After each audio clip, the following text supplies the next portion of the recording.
Hey, I'm Andy, and welcome to Rock, Roll, and Red Plaid.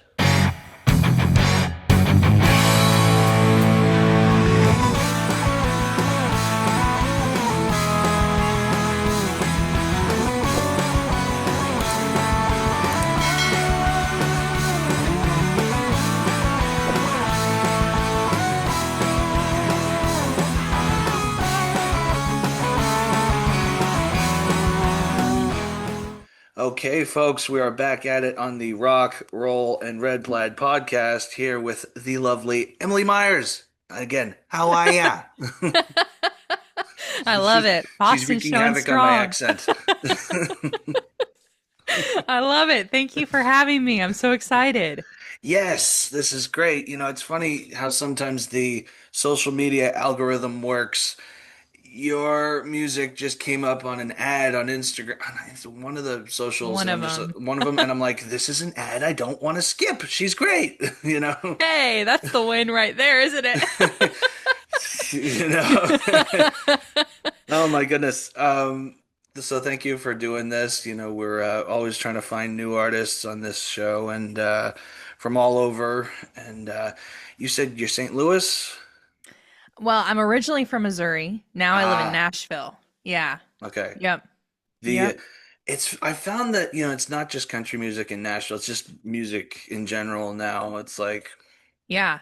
you Yeah, know, I think that was I think that's probably one of the biggest misconceptions. Like there's a ton mm, of like hip hop, rap, Christian music, pop, like there's a little bit of everything here. It's really cool. yeah. And my some of my session guys I had on my last record were all Nashville guys, Hmm. despite one of them being the drummer from Korn. That's Hey, that's cool. so nobody realizes, like, it's like a soup. Yeah. Everything comes in and gets added to it. Yeah. Um, so yeah. My first question is always I ask the aha moment, not the band aha, but I ask, what was the artist, whoever it was, band, singer, whoever it was, when you were younger, growing up, and looked at them and went, I want to do that, and it inspired you to start playing or singing or writing? Oh, man, that's such a good question. And there's so many, right? Like Yeah, that's the hard thing. It's like, do you want my full list or anything you um want. Yeah. let's see, the aha person. Which, by the way, Um it's never the band Aha. We talked about that one time. So, oh, they don't get the love they need. But sorry, go that's ahead. funny. That's very funny. I love that. Um I mean, Adele is high up there for Okay. me, for sure. Um and I also it might be, oh man. Yeah, I would say Adele is probably, I mean, I grew up on those first records when she was first coming out. Um I just think so much of like what she does, you can hear in what I do. Okay. Because it's so emotional first. And I think like she did such a good example of like giving emotion a sound, if that makes sense. Okay. And like I think that to me is what I mean, a lot of people have different reasons why they do music, but like to me, I think that's what music has done for me. Is like I had a really hard time like figuring out maybe what I felt. I grew up in the Midwest, like we don't talk feelings there, And so I think like Or the Adele's music Northeast. or like anywhere, right?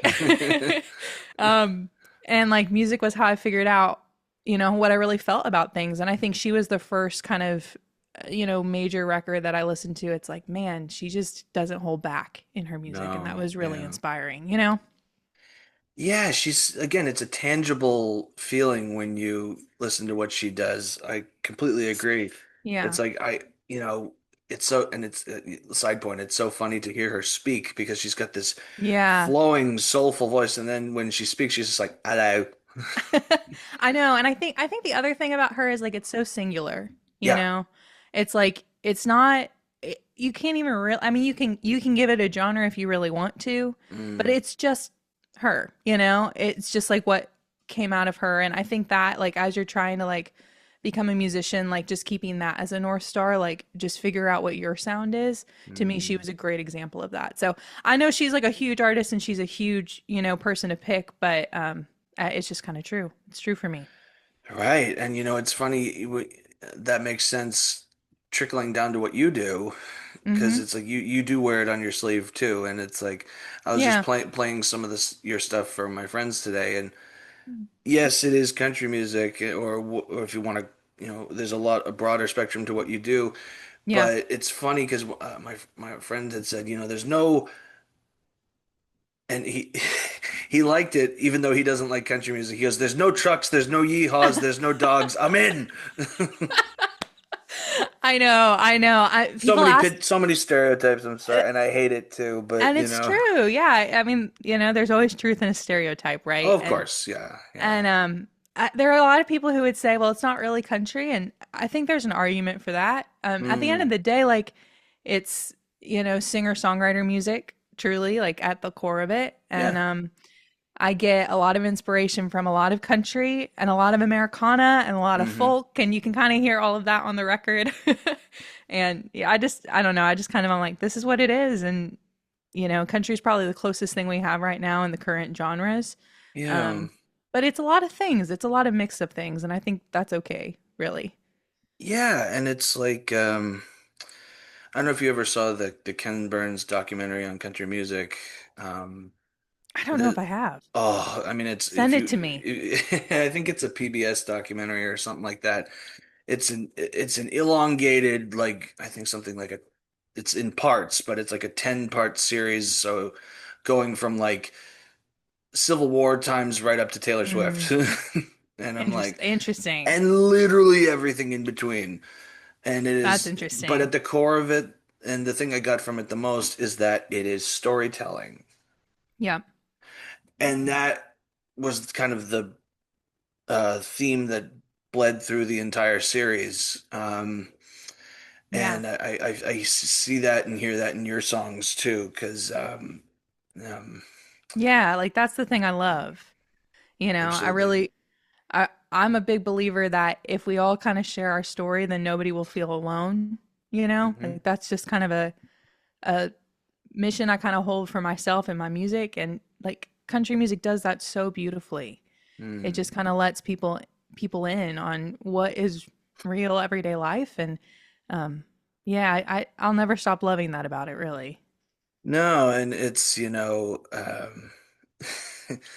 it's so like we were saying before, there are the stereotypes of things, but like when you look past that and you get into it, there's I forget who said it also, but you don't have to look at face value in any genre of music. In every genre of music, there's something may sometimes just have to dig for it. Yeah. Yeah, absolutely. Yeah. And country is such an interesting space right now, specifically. Like Mm, the the gates were really, I think, blown wide open with Zach Bryan coming in and people actually calling that country, because there's kind of an argument for that not being country. I mean, he to me is so Bruce Springsteen-esque, yeah. and like where would you put Bruce Springsteen if he came out today?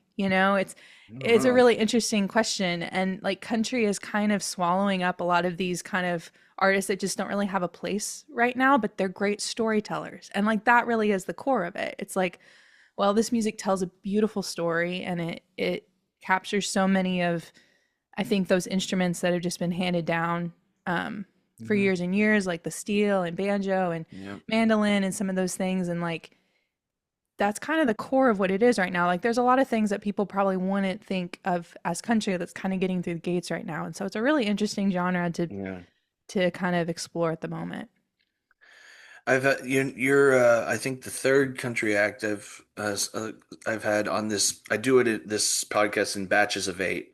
Mm, So three of them so far, between you, Andy Probst, and Eliza Smith, but two of them mm. are local. Um, they all said kind of the same thing you're saying, and I see it's good to see everybody's on the same page, Yeah. seemingly. And it's about the songs, and Yeah. one famous guitar player from a very famous punk band, Doyle, is from a band called the Misfits. Hmm. Once said, "You don't have to be a great musician; you have to have great songs." Yeah. There's a And, wonderful saying here in Nashville that it all starts with a song. oh yeah, I've heard that one. Yeah, I know, and but I love it. It's so true, you Yeah. know? It's like he went on to like another example. He's like the Ramones were horrible musicians, but they had great songs. Yeah. You know, Yeah. Yeah. And I wanted to be a songwriter first. Like that was what brought me to Nashville. I feel like Um, that's. Oh, sorry. Go ahead. no, no, no, you're fine. And I just like to me, like that's what got me in the game. That's what will keep me in the game. Like I just love writing songs. Like put me in a room. I once told someone I was like my dream is to just like be put in a room with a piano all by myself like for 8 hours and just like write songs. And I was like, but that's Nice. everybody's dream. And they laughed at me and they said that's nobody's dream. Like to Uh, be all alone all day. But no. I love it. I absolutely love it. Yeah, but I feel like you have to start writing songs. In the sense of like, yeah, you can learn songs and do that, but in order to grow, like, you have to like almost be a songwriter first. Yeah. Like I think of Brantley Gilbert. He was a songwriter Mhm. first before he came out and did his own solo stuff. You Yeah. know. Yeah. It's interesting. Like, people will ask, like, um, a lot of people in town, because songwriting is so big in Nashville, it's the cornerstone of the city, really, Sure. which is not true of like other music hubs, right? It's Right. a really like Nashville specific thing. And so you get a lot of conversations about it. And I always have people ask, like, do you sit down and like think about ideas or like write like do you have a time in your week that you like do that? And it's like, no, like I've never once thought about, oh, I wanted to be a songwriter, and so I'm gonna like study it and like do it. It was just something I was like, man, I can't stop writing these weird little things in my notebook. Like, Yeah. like I get distracted when I'm talking to someone. I have to like write something on my phone. Like, I don't Mm. know. And most people I know, yeah, like and most people I know who do it, like that's kind of like it's just kind of like in them. They just can't like stop doing that. I don't know. Yeah. Um, it's so funny because like writing, there was a a guitar player by the name of Adrian Legg who's an acoustic instrumental guitarist, I think from the UK, and he said Mm. about writing and composition is that he accidentally made it rhyme. It was fantastic. He goes, they fall out of a clear blue sky, but you have to be there and catch them or they hit the ground and die. Ooh, But he that's very immediately went, poetic. he immediately went, "Ooh, can I play that back? Can I learn it?" Thankfully, someone was recording it. I love that. Like, that's That's awesome. great. If that's an ad lib, I'm like, dude, why are you instrumental? You should write some lyrics. That's awesome. Right? That is awesome. Ah, man, when did you start like when did you pick up an instrument? Is it piano, I take it, Mm. was your first instrument or no? Yep, yep. Okay. Piano was the first one. Really early on, like 6, 7. Oh wow. Okay. Um, yeah, I always talk about her because I love her, but my elementary school music teacher told my parents, they were like, I don't know what it is about music class, but she just like lights up. And she taught piano Nice. after school. So she was like, I really want to teach her piano and I really want to like help her like get involved in the community. And so yeah. So really early, because she just offered it, which was awesome. Yeah, so Yeah. piano was first and then picked up guitar in middle school. Yeah, yeah. I love those early teachers because we all have them in one way, shape, or form, whether they're formal teachers or not. Mm-hmm. I have had both my guitar teachers on this podcast as guests, and That's cool. I call one of them Obi-Wan and I call the other Yoda. I love that. I Because love that. it makes too much sense, you know? Yeah. Yep. I know. I That's the other cool thing about music is Mm, like I always talk about it being like a lineage. Like, mm, like you are passing down whoever inspired you like as an artist, but also those like early teachers, like yeah, people that like other people may never know their name, but like I mean, I would be nowhere without those early teachers, right? me either. Big time, big time. In fact, the theme music for this podcast, when you see it and it comes out, the theme music for it is actually me and my guitar teacher Raleigh, who co-wrote a tune together. And when we were starting this podcast about 2 years ago, it was getting closer to the time where we had to edit everything, and we didn't have buffer music. And we're like, what are we gonna Mm. do? And we were like, oh, let's just use our song. good way to get Yeah. it out there anyways, you know? I love that. That's awesome. So when you hear that, for those who may not have known, that's what that is. That's awesome. That's been our and will be to it's not going anywhere. It's like the Seinfeld slap bass. It's going to be imprinted. That's the one. Yeah. That's awesome. Oh man. When did you start writing?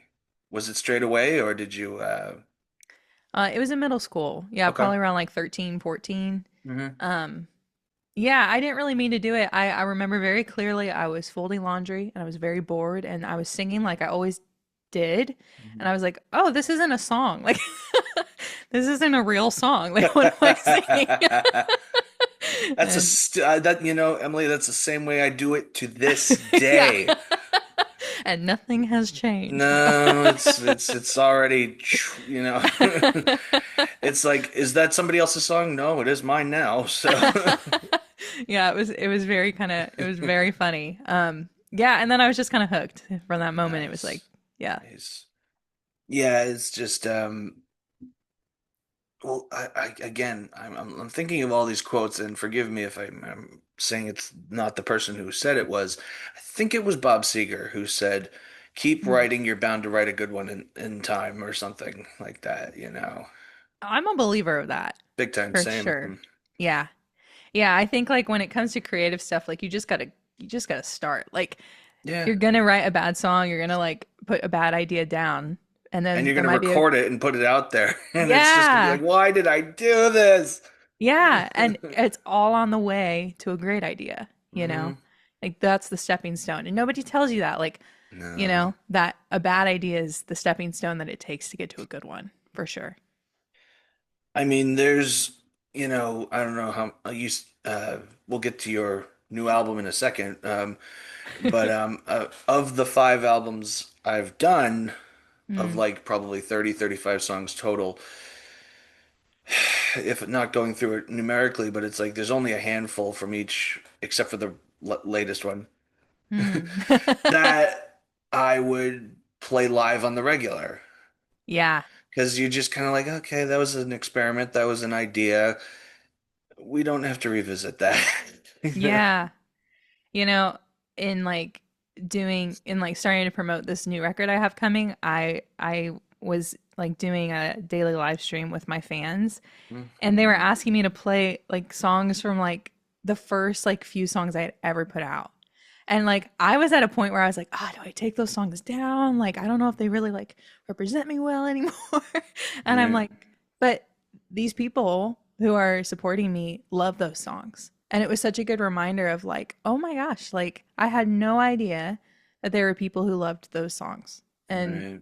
like I don't know, it's just a good reminder for me as a musician like, yeah, you might not think that they're the best songs anymore, but that doesn't really matter. It matters like what other people connect with, you know? Those songs don't belong to us anymore once they're out there, Yeah. Mm, I love that. So let's talk the new album. Let's do the absolutely shameless plugging. Do tell. Yeah, I'm excited. This is my first album. I'm impressed you have Okay, all five. right. This is my first. This is my I'm an debut. overachiever. Don't worry. Oh, I'm impressed. I love it. But yeah, this is my first one. It's short and sweet. Hmm. But I love it. It's called Lost, and I tell people like, for me, I wrote most of these songs in those first years of being 20, 23, right? And Hmm. those are big transition years. And they were huge transition years, I think, for everyone, but for me, like I had some pretty big things. I moved across the country to Nashville. I broke up with someone I thought I was going to marry. I was doing some weird things career wise and faith wise. I was just in this big transition phase Hmm. and I was just writing songs all through it. And Yeah. so each one of the songs on this record are is a moment that I felt lost. I just really didn't know what was going to happen next. Hmm. And I feel um, like the record reclaims that word, because so many times like that's like a negative word. Like, nobody likes to be in that transition phase of like, I don't know what I'm doing. I don't know who I'm supposed to be. I don't know what the next step is. But when you look back on those moments in life, like that's when you really figure out who you are. It's in those moments, right? And that's what like each song on this record kind of walks that journey with people. Does that make sense? Oh, big time. I mean, like the first, when I think of Lost, I think of a poor innocent kid lost in the woods with a bunch of scary noises in the side, you know. Yeah. Nobody likes Yeah. the idea of that. That's like the worst nightmare for anybody, you know. Yeah. You know. Yeah, and it's like what if the moments that you feel like the most lost is actually like you just starting to change. Like it's just a transition, Mm, right? And like you're just walking into like the next version of you. And like how cool. How cool to like right. reclaim that feeling, you know? Yeah. Anyway, that's the Oh, record. I like it. When is it out or when is it coming out? It comes out September 26th. Okay, so I think these episodes are coming out a little later. Cool. So it will So be out by it'll be then. out by then, It'll yeah. be out. I love it. Everywhere they've decided to have you in places that have been undecided yet, I suppose. Probably. Who knows? Anywhere you can put music, it will be there. Fantastic. That's what I like to say when it's out everywhere you can get music in places that are undecided yet. Yeah, absolutely. Yep. Yeah. Man, you said short album was an EP, 5 songs, 6 songs, or is it a full length or It's full length. Yeah, okay, it's 9 songs total. Yep. cool. Yeah. Awesome. Yeah. Yeah, I'm excited. Nice. I've found that taking your time, and this is when you, as a songwriter, or really anything in a profession you do, you gotta slow it down so you get it right, you know. Yeah. Like album number 4 for me was there's like only 2 songs on there I'd play live, and it's Mm, 9 songs also. It's like, oh, what did I yeah. do? So I took over a year Yeah. to do the next one, Mm, whereas the other one was like, I don't know, 2 months, 3 months, yeah. and realizing too that I got a team together. It was the first 4 were all just me, and I'm like, I Mm, can't. I've gone as far as that road will take me, you know. yeah. Yeah. Yeah, it's interesting. Like I feel like a lot of people say like do it all yourself and do it all in house and like I've had to just realize like there are things that I do well and there are things that I don't. And like when do I need somebody who does that better and you know. Yeah. That's Yeah. why I hired the drummer from Korn. He's the best drummer I know. That's awesome. Dude's the That's so man. cool. That's so Um, cool. yeah, so it's like knowing where your strengths are, but more importantly, acknowledging where your weaknesses are and outsourcing them to people you know and people you trust. Yeah. Oh yeah. Definitely. Definitely. Yeah. Having I don't know who worked on your album as regards production and band and stuff and everything, but it's like I can only speak for myself personally. The last team we had, 2 producers, 2 bass players, a drummer, a couple, just a slew of people who came in. I, yes, my name's on the album cover, but I tell you what, it's not. It's just as much their record as mine Yeah. because they added so many tiers and levels that could not nearly have sounded as good as if I tried to do it myself. Yeah. I that's like maybe my favorite part about bringing it to the studio. Yeah, You yeah, know, is like you get to bring these people in and I have said many times like you replace one person in that room, it is a different record. Like completely. and that is so cool, you know, and people don't realize that. Like people who really do session work, like they're producing, they're arranging those parts, like Yeah. it's really cool to watch. Perfect example of swapping out a band member and making it a completely different band, not just by name. You know the band Creed, right? Oh yeah, definitely. Okay, do you happen to know a band called Alter Bridge? No. Different singer. The rest of the band is Creed. Wow. Completely different vibe, completely different genre. Interesting. Still hard rock, but he's Miles, the singer in Alter Bridge, is more of a tenor versus kind of what Scott from Creed is more of like a husky baritone kind of dude. Not just Mhm. that, but the writing is different. It's more progressive, it's more Hmm. forward, it's a bigger production, and it's like, wow, you swap one dude. You're so That's right. wild. That's the first thing that came to Wow. my mind. I'm like, wow, this is like, Huh. A B it for yourself, no pun intended, A B, but but I'm gonna go. I'm gonna have homework after this. I'm gonna go listen to that. well, that's what I mean. It's like, so, I mean, even bands that stay the same. Look at Van Halen when Roth gave way to Hagar. It was a completely different sound, even though it was the Mm, same band minus and yeah. plus one person, and Yeah. Interesting. Very absolutely, interesting. yeah. Mm. Well, I really like, I'm sorry. Go ahead. What were you gonna Go, say? go, nope, go, go. Yep. I will say, like, you know, what I love about the people who worked with me on this record is they really took time to figure out like my sound because that was like the big goal. Honestly, it was like, all right, we're doing a full record. We've done recording before, like, but we got to figure out like what's different about my sound Yeah. versus everything here in Nashville, right? Yeah. And I The think that Nashville sound. the Nashville sound. And it's like you can't, I mean, I didn't want to rely on that. I was like, I'm not really interested in like being the Nashville sound. I want to figure out what I sound like. Yeah. And I really got to credit like that's a special skill like in certain players like um they really were intentional about figuring out that and helping me figure that out. And like I don't know. That was a really special thing for sure. Very cool.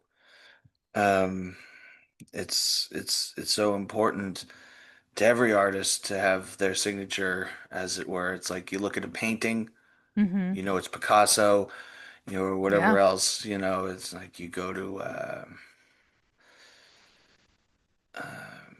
I'm trying to think of there's a photographer who did a bunch of his name escapes me. I apologize if maybe in the comments somebody will know. Yeah. But there's a railway photographer who always had um, when it must be the shutter exposure or something, but it was his signature where the light looked like it was always beaming down. That was his kind of Mm, like, it was always he always shot at twilight and all this kind of stuff, and it's like that was his signature. And mm. you didn't even have to look at the collection. You go, oh, that's so and so. I'm so sorry that I forgot his name. I have probably 10 of his things up in my room, but Yeah, that's really cool though. yeah, well Yeah. that's what I mean though. It's like it's so, and it takes probably trial and error of different sounds. I went through my country phase, and I'm most certainly not a country singer. That's just not a thing I Mm, do. And I've always been, my first big bands I listened to were Queen, Van Halen, Satriani, Thin yeah. Lizzy, and that's without going on too long. It's just like once you find you're probably still being not pigeonholed, but it's like I remember one of my songs from the last record went on the radio, and somebody went, "Wow, is this guy the biggest Satriani fan or what?" I'm like, "Is it that obvious?" But That's funny. compared to one of your heroes, sure, I'll take it. Why not? Yeah, why not? I recently, I don't know if you know who Alison Brown is. She's like one of the best banjo players like ever. And I I watched her speak a couple. Do you know her at all? She's uh so I cool. I wish I did. I would love to have her here. Yeah, she's awesome. She was speaking. I went to watch her speak a couple weeks ago at the Country Music Hall of Fame, and Hmm. she said something I love. She said, "In music, you are what you eat. Like Hmm. whatever I've you heard listen that. to or whatever you like grew up on." I was like, "Man, that's so true." I just love that. Yeah, it's so true, and there's nothing wrong with that. It's like No. I have a friend who is a massive fan of the band The Dead Kennedys, and Mm. his vocal style, people have literally heard The Dead Kennedys and thought it was him. Oh, wow. As again, the same thing. It's like, dude, Yeah. if the singer keels over, you better get up on board there. You're the replacement. You're Replacement. ready to It's go. so that, and there's nothing wrong with that. Yeah. There's nothing wrong Yeah. with that unless you start, and unless you have the skill set to back it up, like some people do impersonations. There's Yeah. nothing wrong with that, but it's like, if you're doing that on purpose and still trying to be original, you should just call Yeah. yourself a cover band, tribute band at that point. Yeah. Yeah. I think the cool thing about original music is taking your influences and then taking that little bit that is just undeniably you and figuring out what all that creates is really fun. Absolutely, big time. Yeah. Um, where can people find Emily Myers on the interweb, intergrid, outer space, online? I mean, if there is a place to be, I am there. Cool. It's the way to Yeah. be. Yep. I mean, everything is under Emily Myers on all the social platforms. You can check out my website, Bandcamp. I mean, it's if you're looking, I try to make it so you can find it. Cool deal. Yeah. All right. I always like to talk about this too, because this makes me laugh sometimes too, even though it's because I have plenty of them too. What was your best gig, and what was your worst gig? Oh man. The yin and the yang, as they say. Yeah. I mean, there's so many bad gigs. There just Wait, are. You got to well, go through yeah. them. Yeah. Um, I will say like best gig. There are two that come to mind, and they're different. Mhm. I would say the best one was there's a venue here called the Listening Room, and I've heard of that. Yeah. it's a really prestigious songwriting gig venue here. Mhm. You kind of have to be invited to play, and that was like a milestone show. Nice.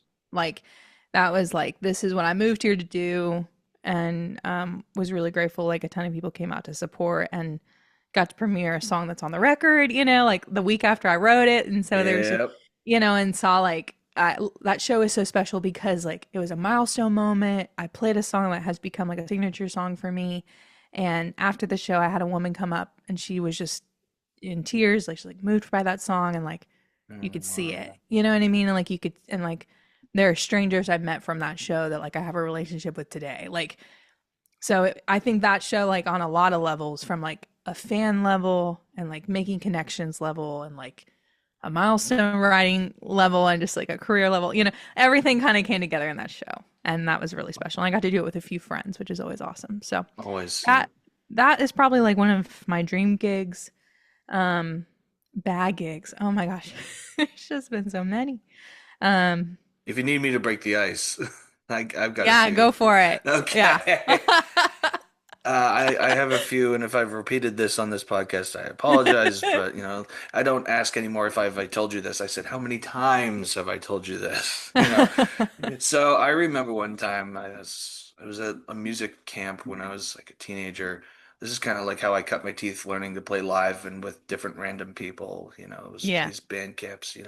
National Guitar Workshop. I don't know if you remember them. Yeah. Um, we're doing a gig, and I am on lead guitar mode, and I'm flying. I'm working my way up to the top, and bent on the last fret, like 24th or something crazy. I was going for a super high note. Yeah. The string broke and went through the webbing of my fingers. Oh my gosh. And That's I horrible. didn't think twice. I just went zing, and he pulled it out, and it was gross. It was pretty Oh gross. my gosh. I mean, it's hard to tell on camera, but there's Yeah, do you still have a this. scar? I do, yeah. It's hard to tell on camera, but that was bad, man, because I didn't feel it until I took the guitar off and sat it down, and and I tried to go like this, and I'm like, Oh man. ow, ow. Oh my It wasn't gosh. really like torn up. It was just kind of there's a hole through it. Yeah, it's kind of. Those guitar strings are vicious I sometimes. tell you what, though, it's like I was also using very thin gauge Mm, strings at the time because I didn't realize that when you're younger, you don't realize little logistic things like that. yeah. Whereas now I play with thicker strings and thicker picks too, because I really, I'm a big guy. I dig in, I play really hard, and Yeah. it's difficult to do that with a thin piece of plastic or metal or whatever. So Mm. and I still break them. Who knows? But every time I do, I literally go like this now. For the longest time, I was like Yeah, you're like flinching. flinching, post-traumatic stress disorder. Oh my gosh, that's a good example. Wow, that's a good But one. I finished the song. I didn't Show must go stop. on every time.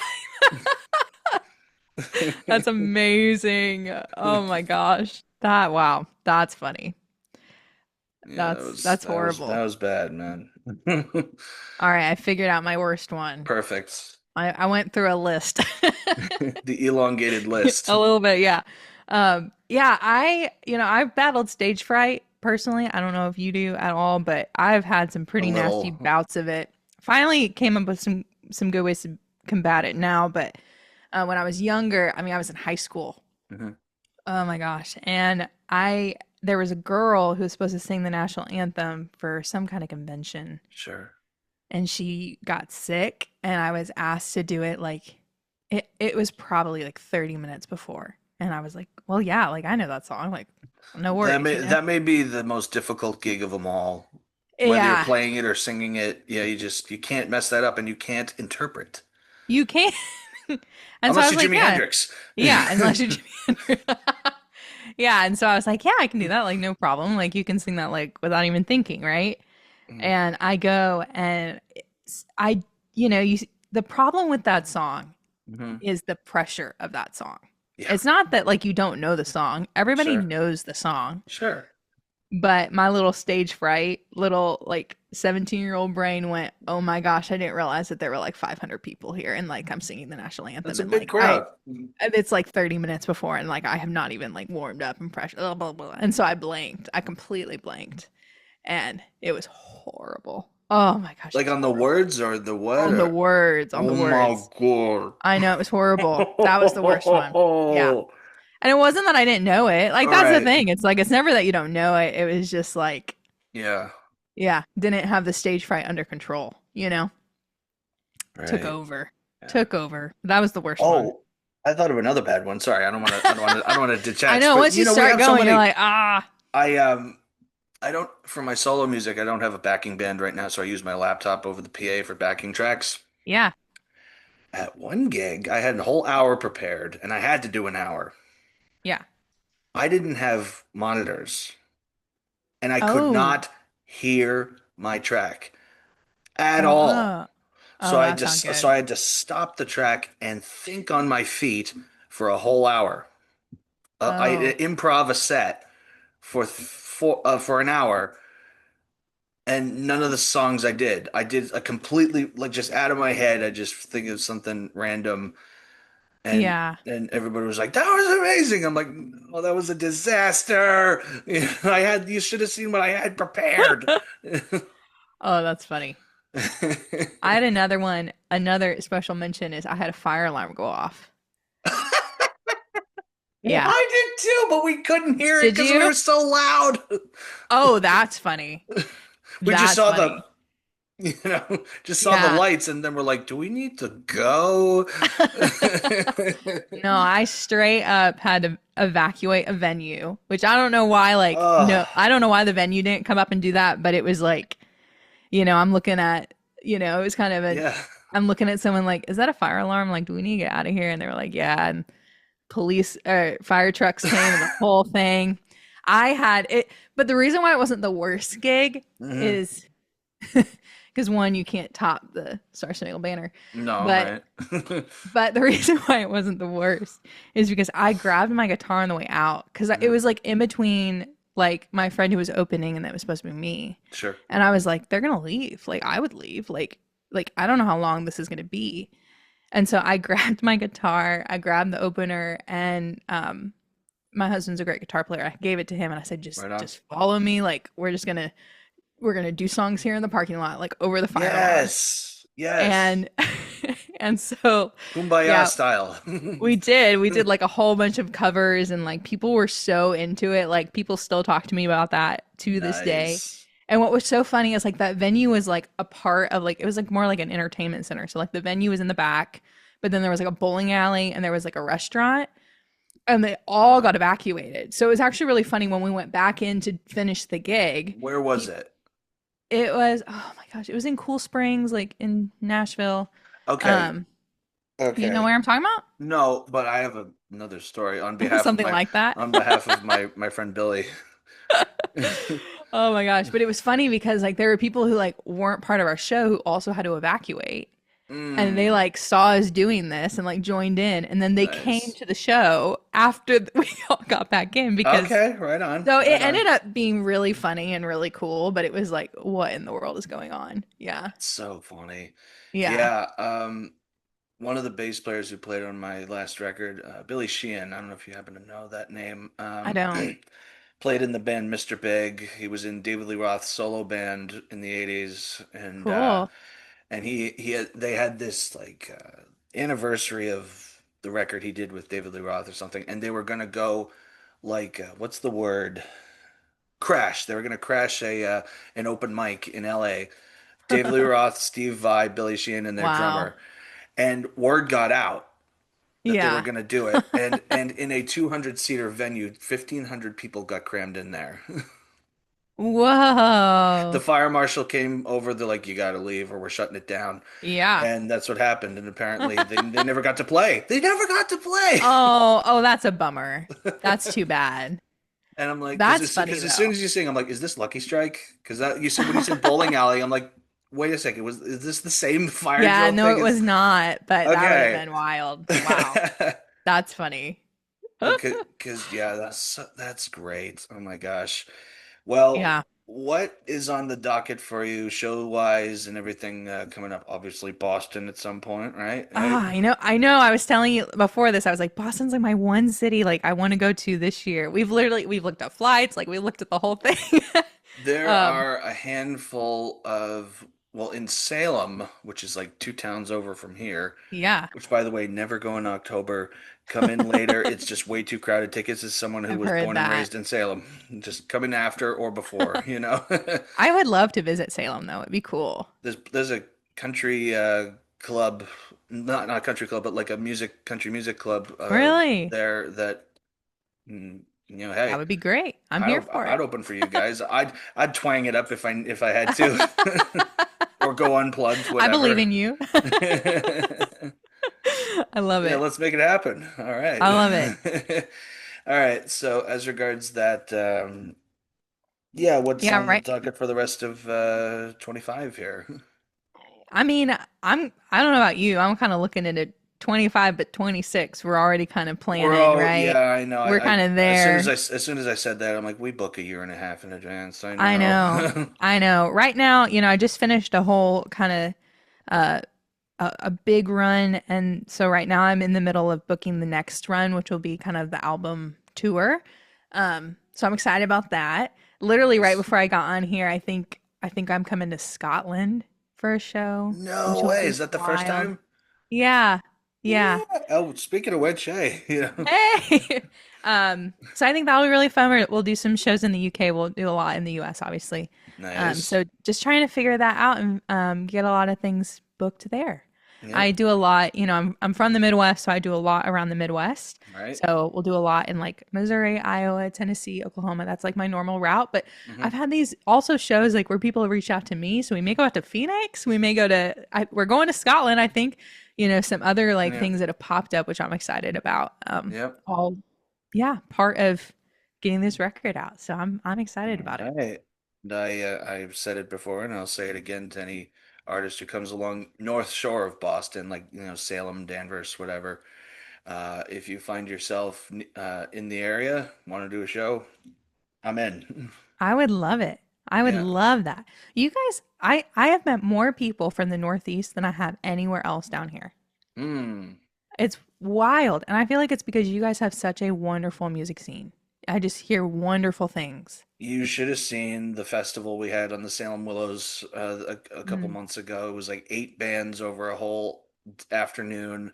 that's awesome. Shout out to the band Pretty Rotten who put it all together, and Alex and them. Oh my goodness, it was like Woodstock. It was incredible. uh, That is awesome. yeah. All right. This has been the Rock Roll and Red Plaid folk. Wow, I can't even say it now. Wow, my goodness, this is my own show. You have been watching the Rock Roll and Red Plaid podcast. Keep it rock, keep it roll, keep it red plaid, and we will see y'all soon.